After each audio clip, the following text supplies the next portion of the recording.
Cardiovascular disease is still the leading cause of death overall in the world and especially in Norway.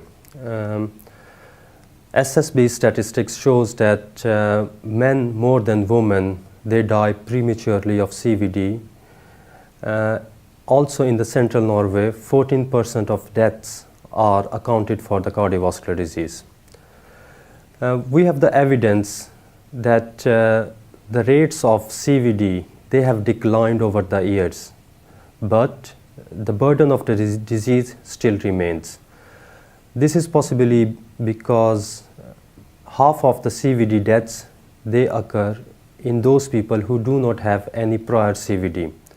Epidemiological studies, they have shown that the high resting heart rate is associated with mortality and the cardiovascular deaths. By using the data from the UNIKARD Blogg health study here in Norway, we have seen that every 10 beats increase in the resting heart rate were associated with 18% increase in deaths from coronary heart disease. And the equivalent number in men, they were 10% increase in the deaths by the heart attacks with every 10 beats increase in the resting heart rate. Generally speaking, in people with a cardiac disease, the heart rate is central for the treatment of angina pectoris and also in those people with coronary artery disease and the heart failure. There have been two big trials named Beautiful and Shift that looked into the reduction of the heart rate by using a drug named ivabradine, and they found very favorable results. But when it comes to the people who do not have any cardiac disease, the prognostic significance of heart rate is generally being overlooked.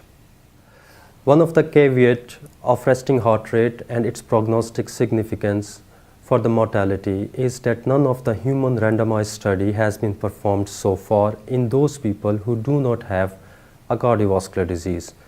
But this does not suggest in any fashion that the importance of this factor, that is resting heart rate, should be overlooked. Interestingly, exercise-induced heart rate reduction has gained much credit in the recent years. This is because that exercise, physical activity induce autonomic effects like increased parasympathetic activation and decreased sympathetic activations coupled with the reduction in the intrinsic heart rate is very important to control the resting heart rate.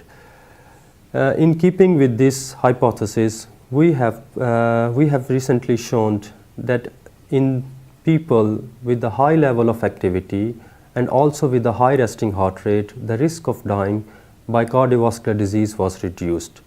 So a balanced management that includes prescription of the high physical activity, diet, and restraint from the stress, it will help to keep resting heart rate in control.